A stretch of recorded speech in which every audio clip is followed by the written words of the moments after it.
નમસ્કાર, હું હર્ષ Rathod, India news ગુજરાતમાં આપનું સ્વાગત છે। સમાચારની શરૂઆત કરીશું મોટા સમાચારથી। રાજકોટ જિલ્લાના ધોરાજીમાં આવેલ સરદાર પટેલ માર્કેટિંગ યાર્ડમાં છેલ્લા કેટલાક દિવસોથી ડુંગળીની આવક અને ભાવમાં નોંધપાત્ર ફેરફાર જોવા મળી રહ્યો છે। જ્યારે યાર્ડમાં રોજના સરેરાશ 1200 કટ્ટા જેટલી ડુંગળીની આવક નોંધાતી હોવા છતાં કમોસમી વરસાદ અને વાવાઝોડા જેવા પરિબળોના કારણે ડુંગળીના પાકોને મોટું નુકસાન થયું છે। પરિણામે બજારમાં આવકમાં આવતો ઘટાડો જોવા મળી રહ્યો છે। યાર્ડના વેપારીઓના જણાવ્યા મુજબ દર વર્ષે આ સિઝનમાં થતી આવકની સરખામણીએ કરીએ તો આ વર્ષે ડુંગળીની આવકમાં ભારે ઘટાડો નોંધાયો છે। ભાવની વાત કરીએ તો યાર્ડમાં ડુંગળીના પ્રતિ મણ 100 થી 300 રૂપિયા સુધી બોલાયા છે। છેલ્લા કેટલાક દિવસોમાં ભાવમાં 20 થી 30 રૂપિયાનો વધારો જોવા મળ્યો છે। જ્યારે હાલના ભાવથી ખેડૂત વર્ગ અસંતોષ વ્યક્ત કરી રહ્યો છે। વરસાદી પરિસ્થિતિના કારણે પાક ઉત્પાદન ઘટ્યું છે, બજારમાં આવક ઓછી છે અને મજૂરી પરિવહન ખર્ચ પણ વધ્યો છે। સાથે ધ્યાનમાં રાખીને ખેડૂતોને યોગ્ય ભાવ મળે તેવી અપેક્ષા છે। આવનારા દિવસોમાં યાર્ડમાં આવક અને ભાવમાં વધુ ફેરફાર થાય તેવી શક્યતાઓ વ્યાપારીઓ દ્વારા વ્યક્ત કરવામાં આવી છે।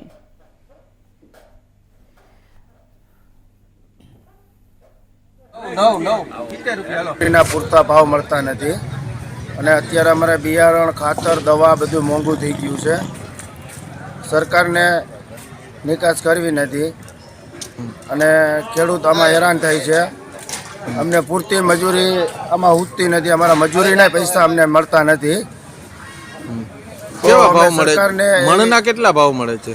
મણના 200 થી 250 રૂપિયા અમને ભાવ મળે છે અને સરકાર આમાં થોડુંક ધ્યાન દે અને આની બહાર નિકાસ ચાલુ કરે તો અમને પૂરતા ભાવ મળે।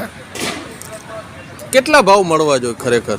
ખરેખર અમને 500 રૂપિયા તો મળવા જ જોઈએ મણ દીઠ ડુંગળીના, અને આમાં અમે ખોટા હેરાન થાય, અમારી ખોટી મજૂરી ચડી જાય છે। તમારું નામ અને વિગત?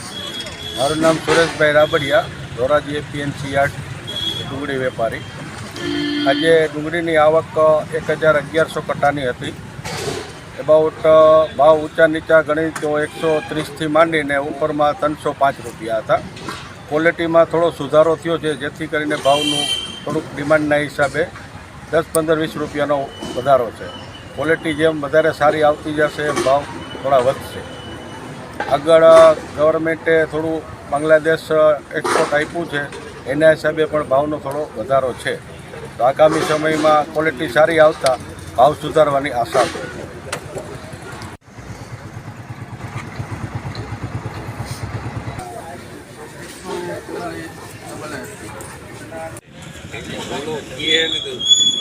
ચડી જાય ખાલી